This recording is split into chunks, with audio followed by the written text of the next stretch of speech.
Hello and welcome to another episode of Asia Unscripted. This is Jason and this is JP Morgan and Chase. So it is one of the largest American call centers here in Cebu. Pretty big building. So there's a reason I'm showing you this. If you come to Cebu from the States or any Western country, if you're an expat, and if you think you can just walk in here and get a job just because you're from a Western country, you are mistaken. And we'll talk about that today. So there's this post right now on Facebook in the Philippines expat group. And there's this expat who basically wrote, does anyone have any job resources for Cebu? So this guy, I suspect he's never been to the Philippines before when he's asking that question. This guy, he says he has 36 years of retail experience, and he's hoping to find a job here in Cebu based on that experience. So here's the thing. You're not going to get a job here in retail at all. Foreigners cannot work a job where there are Filipinos that can fill the position. That's just not going to happen. You need to get a work permit in order to do that. And the immigration, sorry, I'm trying to cross the street here. Immigration's not going to give you that work permit for a job if there's a Filipino that could fill it. And that makes sense. It's their country. So, they should employ their people first. So retail, that's not going to happen. I mean, when a store can hire somebody and pay them 300 or 400 pesos a day, which is, between $6 and $8 a day, no Westerner would accept that pay, first of all. And second of all, a store is not going to give you a Western wage, a retail store especially, when they can hire someone for much less. So yeah, that's it. His dream of getting a retail job here it's just not happening. There isn't any employer in this mall that's going to hire somebody, a foreigner, to work in their store. Now, maybe he could have his own business, but this guy is looking to earn a salary as a way of living here in the Philippines. So there are options, but not on a tourist visa. So if you happen to be here on a marriage visa, some of these call centers here in IT Park, like JP Morgan that I was just showing you, some of you might be familiar with Alorica. I worked for Alorica back in the day. They have at least they used to have a big call center in Salt Lake.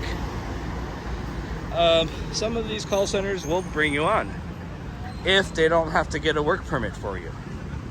So if you're on a marriage visa, you have a good chance of getting it. However, you're not going to be making much more than a local. So if you want to work, 40, 50 hours a week at 30,000 pesos a month, you can do it. Over here is Teleperformance. Teleperformance is headquartered in Utah, actually. Big call center. We're always hiring here. But again, if you're here on a tourist visa, they're not gonna hire you. If you're here on a marriage visa, you have a better shot. But again, you're not gonna get the same salaries as in the US. The last time I worked in a call center, I was making, this was back in 2005, I was making $14 an hour, plus there was unlimited overtime. They don't pay by the hour here. They pay by the day. So you're not going to be making those big paychecks here. And that's part of the reason why Teleperformance, Convergys, Alorica, part of the reason why they relocated here, to save on labor costs. So the only foreigners I have seen work in these places on a consistent basis are supervisors, trainers, people training people on the how to speak in the American accent. Yeah, there's plenty of those guys here. But you're better off applying for those companies in the US and doing a transfer over here. And that's the other type of person that might get a job here. So let's say you work for Chevron in the US. You're working in one of their corporate offices, and let's say there's an opening in Manila. You know, someone with your skill set. Great.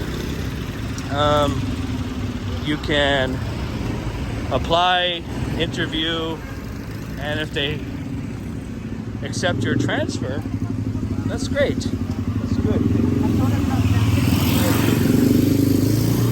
That's another way you can get a job, by already working for a company and doing a transfer to the Philippines. And a lot of people do that. There's thousands of expats here that are working for multinational companies doing that. So you could do that. Other options, I know expats that have families here who are working in Vietnam, in Thailand, in other places in the region teaching English. They come home when they have school breaks and life is good. So that's another option. The other option is working online. So if you have a skill, if you can teach English, get a job online. That's fine. You can do that, and life is good. But don't broadcast it. You know, don't broadcast that you're working online. A lot of countries don't like it when people are working online and not paying taxes and so forth. So again, you know, keep it on the down low. But we're kind of behind IT Park right now, in kind of a locals neighborhood. So I'm actually looking for a barber shop, but I don't think I'm going to be finding that here anytime soon. So basically the point of this video is, come to the Philippines, visit first, see for yourself what I'm talking about. You might not believe what I'm saying. Come here, talk to the people, talk to other foreigners, and you'll find out what I'm saying is very true. Don't come to the Philippines unless you have a job already, unless you have some sort of income. Just don't do it. Just don't do it. So if you guys want to see what units are for rent, there you go. There are many options. If you just want a room to rent and not much else. Anyways, that's it for now. I'm going to do another video here. I'm going to call this What Expats Should Not Do series. Because on the next video, I'm going to talk to people, well, I'm going to talk about people who move to the Philippines without ever visiting the Philippines first. That's a big issue too. So we'll talk about that soon.